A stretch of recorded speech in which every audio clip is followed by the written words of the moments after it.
The mahogany panels of courtroom 4B gleamed under the morning light as Judge Anthony Roberts settled into his high-backed leather chair. At precisely 9:15 a.m., he adjusted his wire-rimmed glasses with practiced precision, a habit formed over 3 decades on the bench.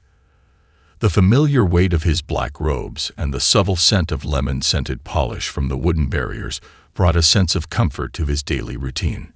Another Tuesday, he mumbled to himself, thumbing through the stack of cases before him.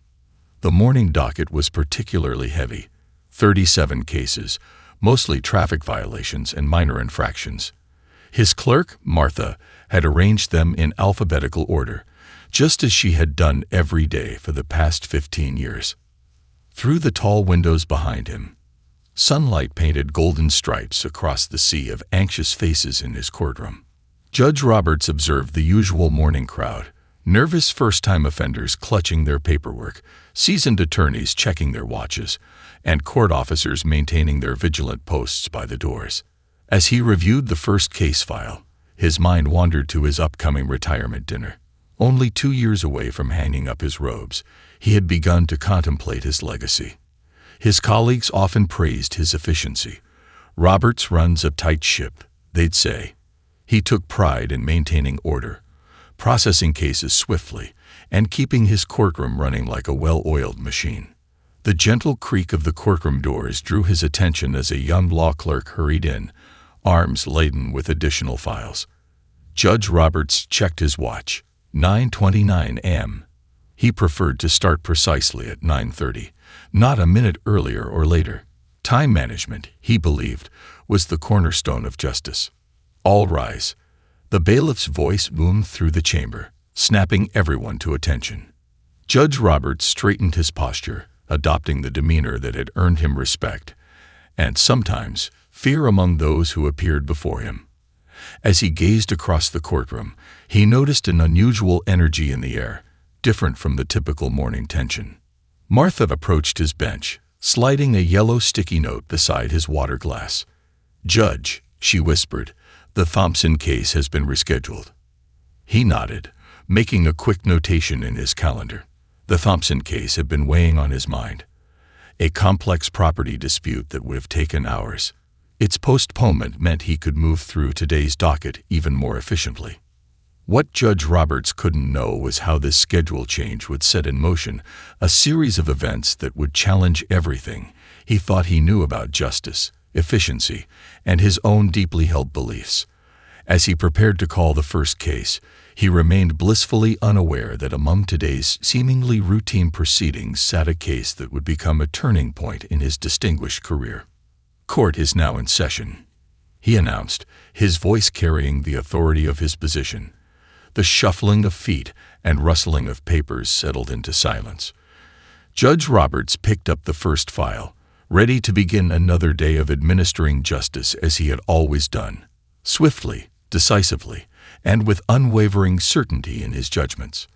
The clock struck 9:30 a.m. exactly. As he opened the first case file, a shaft of sunlight suddenly intensified, briefly illuminating his bench in an almost ethereal glow. Later, he would look back on this moment as the universe's way of signaling the extraordinary day that lay ahead. A day that would transform not just his approach to justice, but his entire worldview. Sarah Mitchell's heels clicked purposefully across the courthouse's marble floor as she made her way to courtroom 4B. The morning had already been exceptional. She'd secured a unanimous verdict in a complex federal case that had consumed the last 18 months of her career. Her phone buzzed continuously in her briefcase with congratulatory messages from colleagues, but those celebrations would have to wait. The leather briefcase in her left hand held more than just the documentation for her traffic citation. It contained briefs for her afternoon meeting with the Attorney General regarding a groundbreaking civil case. She hadn't planned on this detour to traffic court, but Sarah believed in addressing every obligation with the same level of professionalism, no matter how minor. "Sarah Mitchell," a familiar voice called out. She turned to see Judge Patricia Chen emerging from the elevator. "I heard about your win this morning. Brilliant work on the closing arguments." Sarah smiled warmly, checking her watch. "Thank you," Your Honor, I wish I could chat, but I'm due in traffic court in 5 minutes. Judge Chen raised an eyebrow. Traffic court? You? That's quite a shift from federal prosecution. An expired registration, Sarah explained, patting her briefcase. Though I have documentation showing I'd submitted the renewal before the citation. She didn't mention that the citation came during a stakeout for her federal case. Some details were better left unsaid. As she entered courtroom 4B, Sarah was struck by the contrast between this and her usual federal courtroom. The wooden benches were packed with citizens from all walks of life, their anxious whispers creating a low hum throughout the chamber. She found a seat in the third row, using these precious minutes to review her documentation one final time. Next to her, a young mother struggled to quiet her infant while juggling a stack of papers. Without hesitation, Sarah offered to hold the papers, helping the woman organize them while she settled her child. This small act of kindness would later become a detail that Judge Roberts would remember vividly. The bailiff's voice rang out, calling for order as Judge Roberts entered. Sarah observed him closely. His precise movements, the methodical way he arranged his papers, the slight frown that seemed permanently etched between his brows. In her years of legal practice, she'd learned to read judges like books, and everything about Judge Roberts spoke of rigid adherence to routine and procedure. As cases began moving through the system with assembly line efficiency, Sarah noticed something else. The judge's interaction style varied subtly but noticeably with different defendants. Her trained eye caught the slight changes in his tone, the varying degrees of patience he exhibited. These observations triggered her professional curiosity, and she began taking mental notes. Case number 247, the clerk announced. Sarah Mitchell, expired vehicle registration. Rising gracefully, Sarah gathered her documents and approached the bench. The morning sun streaming through the windows cast long shadows across the courtroom floor as she took her position. In her tailored charcoal suit and pearl earrings, her lucky pair from her first federal case, she stood ready to present her case with the same precision she used hours earlier in federal court. Little did she know that this seemingly routine traffic violation would become a catalyst for change, not just in Judge Roberts' courtroom, but in the larger conversation about justice and perception in their legal community. As she opened her folder to present her documentation, the stage was set for an encounter that would resonate far beyond the walls of courtroom 4B. The fluorescent lights hummed overhead as Sarah Mitchell stood before Judge Roberts, her documentation laid out with precise organization. The judge barely glanced at her before beginning his rapid-fire questioning, his voice carrying the weariness of someone who had heard every excuse imaginable. Ms. Mitchell, your registration expired 3 months ago, Judge Roberts stated flatly, shuffling through papers without making eye contact. Do you have any explanation for this negligence? Sarah opened her leather portfolio, retrieving her renewal confirmation. Yes, Your Honor. I have documentation showing that I submitted. Ms. Mitchell, Judge Roberts interrupted, his tone sharp enough to make several observers shift uncomfortably in their seats. I don't need to see documentation of what you intended to do. The fact remains that your vehicle was on the road with expired registration. The young mother Sarah had helped earlier watched intently, clutching her baby closer. Martha, the court clerk, paused her typing, her fingers hovering over the keyboard as she sensed the unusual tension building in the typically routine proceedings.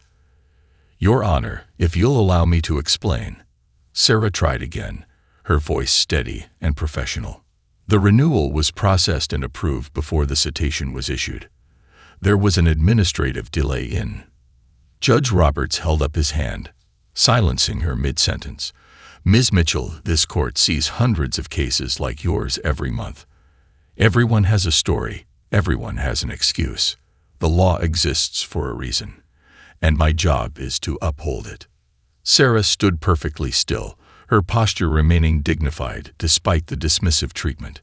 Years of courtroom experience had taught her to maintain composure under pressure, though she noticed the subtle tremor in her hand as she gripped the edge of her briefcase. The fine will be $500, Judge Roberts announced, already reaching for the next case file. Payable within 30 days. Next case. A murmur rippled through the courtroom. Even the bailiff, who had served in this court for over a decade, raised his eyebrows at the maximum penalty for such a minor infraction. Martha's fingers remained frozen over her keyboard, her eyes darting between the judge and Sarah. Sarah took a deep breath, her federal prosecutor's instincts kicking in. She could challenge this, cite precedents, demand a full hearing. But something in her years of experience told her to wait. Sometimes, timing was everything in the pursuit of justice. "Thank you, Your Honor," she replied simply, gathering her documents with deliberate care. The morning sun had shifted, casting long shadows across the courtroom floor, creating an almost theatrical spotlight on the scene. As she turned to leave, Sarah caught glimpses of the other waiting defendants, their worried faces, their clutched papers, their anxious fidgeting. Her own experience in this moment gave her a new perspective on what it meant to stand before a judge who might not see you as a person, but merely as a case number. The young mother she'd helped earlier mouthed a silent, "I'm sorry," as Sarah passed. A senior attorney seated in the back row shook his head slightly, scribbling something in his notepad.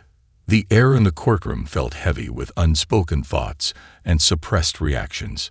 Judge Roberts had already called the next case, his voice dropped. The heavy courtroom doors had barely closed behind Sarah when they swung open again with unexpected force. United States Attorney James Chen burst in, his presence commanding immediate attention. His usual composed demeanor was replaced with urgency, his tie slightly askew, a telling detail for those who knew his meticulous nature. "AUSA Mitchell." Chen's voice carried across the courtroom. "We need you for the Thompson briefing." The Attorney General moved up the timeline. "And your expertise from this morning's case is crucial." The effect was immediate.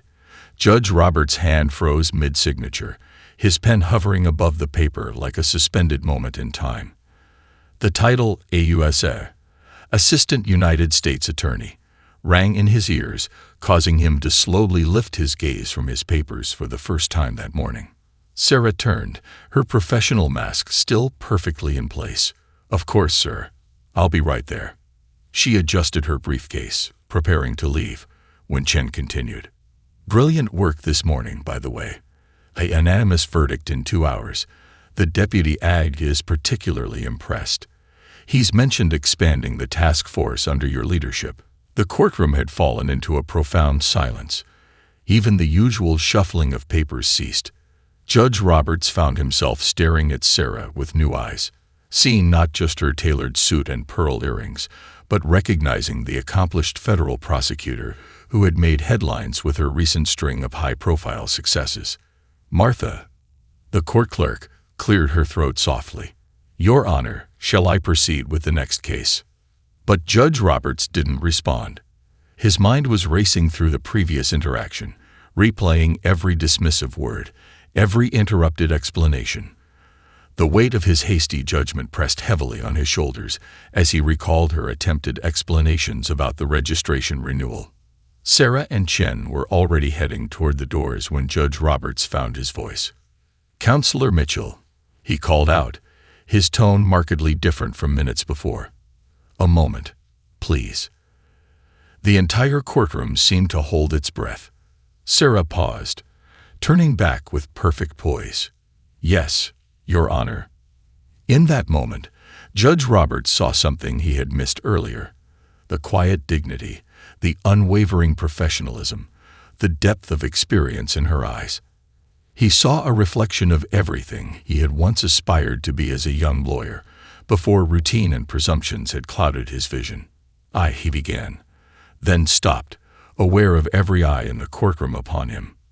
The morning sun had shifted, and now it illuminated Sarah's face, highlighting the patient expectation in her expression. Chen glanced at his watch but remained silent, sensing the gravity of the moment. The young mother with the baby leaned forward slightly, while the bailiff stood straighter, instinctively responding to the tension in the room. "Perhaps we should review your documentation," Judge Roberts finally managed, his voice carrying a note of humility that surprised even his veteran clerk. Sarah's response was measured and gracious. "I appreciate the offer, Your Honor, but I need it urgently elsewhere.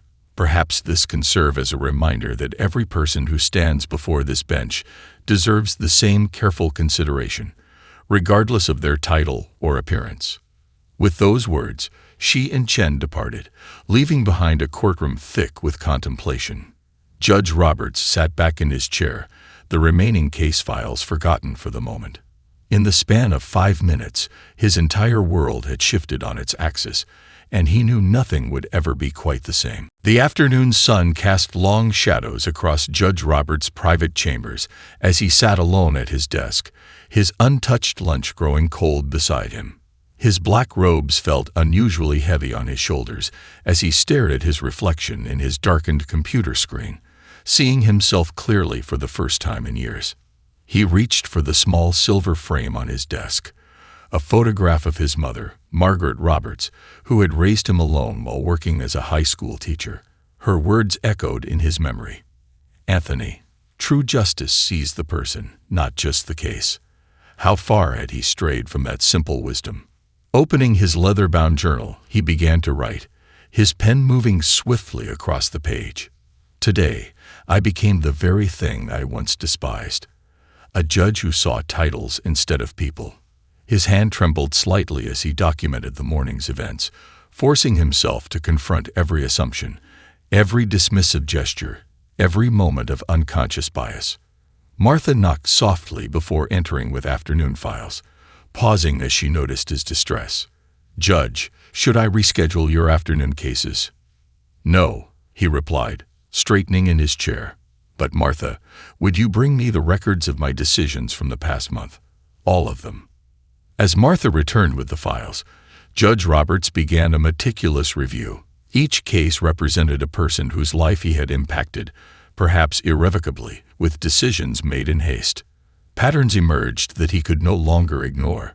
Subtle differences in his tone, his patience, his penalties, all influenced by unconscious assumptions about those who stood before him. His phone buzzed with a message from his daughter, Catherine, a second-year law student. "Dad, saw AUSA Mitchell's federal case verdict today. Incredible prosecutor. Hope to be like her someday." The irony wasn't lost on him. His own daughter admiring the very woman he had treated with such dismissiveness hours earlier. Standing up, he walked to his chamber's window, watching people enter and exit the courthouse below. Each person carried their own story, their own struggles, their own dignities. How many had he failed to see clearly from his elevated position on the bench?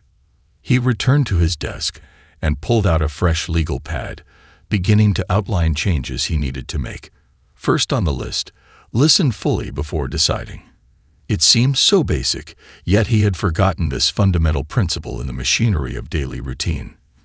The afternoon light shifted, creating a warm glow in the room as he continued writing.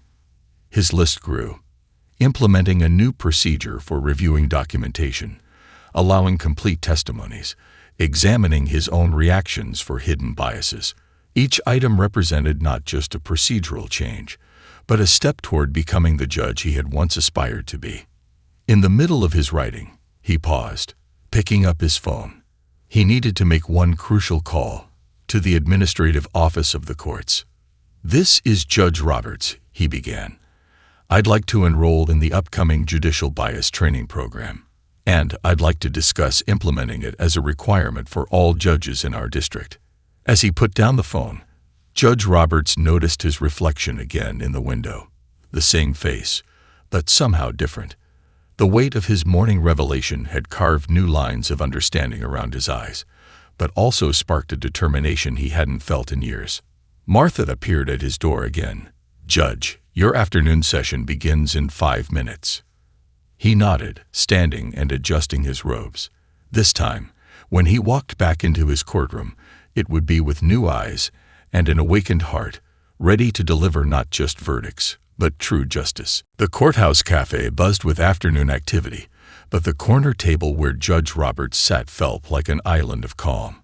Sunlight streamed through the large windows, warming the copy of To Kill a Mockingbird he brought. His mother's old copy, its pages worn from years of teaching it to her students. When Sarah Mitchell entered, she carried herself with the same quiet confidence she'd shown in his courtroom. The pearl earrings caught the light as she approached, and Judge Roberts stood to greet her, noticing how other legal professionals in the cafe nodded respectfully in her direction. "Thank you for meeting me, Ms. Mitchell," he said, gesturing to the chair across from him. "I appreciate you making time in what I know must be an incredibly busy schedule." Sarah settled into her seat, placing her ever-present leather briefcase beside her chair. "Your message mentioned this was important, Your Honor." Her tone was professional but open, creating space for genuine dialogue. The cafe's barista brought over 2 cups of coffee. He'd ordered her preferred drink, a detail he'd learned from Martha, who seemed to know everything about everyone in the courthouse. Sarah's slight smile at the gesture suggested appreciation for the thoughtfulness. "I owe you an apology," Judge Roberts began, his hands wrapped around his coffee cup. "Not just for this morning, but for what that morning represents. I failed to see you, truly see you, and in doing so, I failed in my fundamental duty as a judge." Sarah took a careful sip of her coffee before responding. "Your Honor, this isn't about my title or position. It's about—" "Please," he interrupted, then caught himself with a small smile. "I'm sorry, old habits. Please continue." "It's about seeing the humanity in everyone who stands before the bench." Sarah completed her thought. "Whether they're federal prosecutors or single parents or students rushing to work, everyone deserves to be heard." Judge Roberts nodded, reaching for his mother's book. "My mother taught this for 30 years, he said, touching the worn cover. "She always said that justice without empathy is just machinery. Somewhere along the way, I became part of the machine." The afternoon light shifted, casting warm shadows across their table as Sarah shared stories from her own career, moments when she'd faced assumptions and prejudgments, how they'd shaped her dedication to justice.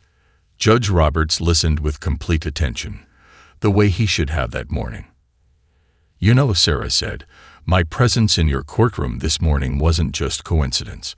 I choose to handle my own minor legal matters, even with a heavy caseload. It keeps me connected to what ordinary citizens experience in our justice system." The judge's eyes widened with understanding. "Every interaction with the law shapes people's faith in justice," he mused, more to himself than to her. "Exactly," Sarah smiled. "Which is why what you do next matters more than what happened this morning." They spent the next hour discussing practical changes, ways to make the courtroom more accessible, methods for ensuring every voice is heard, strategies for recognizing and countering bias. Their coffee grew cold, forgotten in the enthusiasm of their exchange. As their meeting drew to a close, Judge Roberts noticed his reflection in the window. He sat straighter, seemed lighter, as if setting down a burden he hadn't known he was carrying. Sarah gathered her briefcase, but paused before standing. "Your Honor," she said softly, "the measure of justice isn't in how we handle our successes, but in how we learn from our mistakes." The words settled around them like a gentle benediction, marking not an ending, but a beginning. As autumn leaves danced outside the courthouse windows, Courtroom 4B had transformed in subtle but significant ways. The morning sun still streamed through the tall windows, but it now illuminated a space where justice and humanity walked hand in hand. Judge Roberts sat at his bench, his posture relaxed yet dignified, as he gave his full attention to each case before him. "Your Honor," a nervous young man stammered, clutching his documentation. "I have proof of my car repairs, but the mechanic wrote it by hand because their printer was broken. 3 months ago, such an explanation might have been dismissed. Today, Judge Roberts leaned forward with interest. "Let's take a look at that documentation together," he said, his voice carrying a warmth that made the young man's shoulders relax visibly. Martha, still efficiently managing the court's proceedings, had noticed how the atmosphere in the courtroom had shifted. The rigid assembly line justice had been replaced by something more measured, more considerate. She watched as Judge Roberts took time with each case, ensuring every person felt truly heard. In the gallery, 2 law students scribbled notes frantically. Word had spread through the local law school about the changes in Courtroom 4B, and now students regularly requested to observe. They watched as Judge Roberts demonstrated how justice could be both efficient and compassionate. Notice, he would tell them during the brief breaks between sessions how taking time to listen often reveals crucial details we might otherwise miss. The students nodded, adding this wisdom to their notes, learning lessons that went far beyond legal procedure. Local news outlets had picked up on the change too. A reporter sat in the back row, working on a follow-up story titled Justice Renewed: How One Judge's Evolution is Changing Our Courts. The article would later inspire discussions in judicial conferences across the state. During one memorable morning, Sarah Mitchell appeared in his courtroom again, this time as a prosecutor on a complex case. Their eyes met briefly, sharing a moment of understanding. The courtroom watched as Judge Roberts handled the proceedings with his new approach, demonstrating that efficiency and empathy could coexist. His influence spread beyond his own courtroom. Other judges began to notice the increased respect and trust his court received. During lunch breaks, they would seek his advice, curious about his methods. "It's simple," he would tell them. "We're not just processing cases, we're serving people." The changes weren't just procedural. Judge Roberts had instituted Open Dialogue Fridays, where law students, attorneys, and community members could discuss ways to improve the justice system. These sessions, held in his courtroom after hours, became a model for other districts. One rainy afternoon, he found a handwritten note on his desk. It was from the young mother who had been present during Sarah Mitchell's traffic case months ago. "Thank you," it read, "for showing my daughter that the justice system can change for the better." The note joined others in a small box he kept in his chambers, testimonies to the impact of treating each person with dignity. Among them was a message from his own daughter. "Dad, your courtroom is what made me want to become a judge someday." As the seasons change, Judge Roberts' transformation continued to influence others. His example showed that it was never too late to grow, to learn, to become better. The ripples of change spread outward, touching lives far beyond the walls of Courtroom 4B, proving that justice, when delivered with wisdom and compassion, could truly transform a community. The grand ballroom of the State Bar Association sparkled with evening elegance as legal professionals from across the state gathered for the annual Justice Excellence Awards. Crystal chandeliers cast a warm glow over the assembled crowd, their light reflecting off Sarah Mitchell's pearl earrings as she approached the podium. The same earrings she'd worn that fateful morning in Courtroom 4B. "Good evening," she began, her voice carrying the same quiet authority that had marked her presence that day. "Tonight, we honor someone who showed us that true growth doesn't just change a person, it transforms an entire system." In the audience, Judge Roberts sat beside his daughter Catherine, now in her final year of law school. His mother's copy of To Kill a Mockingbird rested in his pocket, its presence a constant reminder of the values she had instilled in him. "A year ago," Sarah continued, "I stood in a courtroom where a routine traffic violation became a catalyst for change. But this story isn't about that morning. It's about what happened afterward. How one moment of realization grew into a movement that has reshaped our approach to justice." The screen behind her displayed images: Judge Roberts mentoring law students, community members engaged in open dialogue sessions, other judges implementing similar programs in their courtrooms. Each picture told part of a larger story of transformation. Judge Anthony Roberts could have simply apologized and moved on, Sarah said. Instead, he chose to look deeper, to question long-held practices, and to inspire change not just in himself, but in our entire judicial system. As Judge Roberts made his way to the podium to accept the Excellence in Judicial Innovation Award, he passed familiar faces: the young mother whose note he kept in his chambers, law students who had observed his court, colleagues who had followed his lead in transforming their own courtrooms. "This award," he began, his voice steady with emotion, "belongs not to me, but to every person who has stood before the bench seeking justice. They taught me that true justice requires not just knowledge of law, but understanding of humanity." He shared how this journey had changed him, not just as a judge, but as a person. He spoke of the training programs he'd helped develop, the mentoring initiatives he'd started, and the ripple effects that had reached courts across the state. "But most importantly," he continued, pulling out his mother's worn book, "I learned what my mother tried to teach me years ago, that justice without compassion is no justice at all." The evening concluded with an unexpected announcement: the State Bar Association's creation of the Roberts Initiative for Judicial Excellence, a program designed to train future judges in combining efficiency with empathy, procedure with understanding. As the crowd mingled afterward, Judge Roberts found himself in a quiet corner with Sarah Mitchell. "Full circle," she smiled, indicating the buzzing room of legal professionals energized by possibilities of change. "Not quite," he replied thoughtfully. "A circle ends where it begins. This feels more like a spiral. We keep moving forward, but with deeper understanding each time around." Catherine joined them, her law school textbook in hand. "Dad," she beamed, "my judicial ethics professor used your courtroom as a case study today." The three of them stood together, representing the past, present, and future of justice in their community.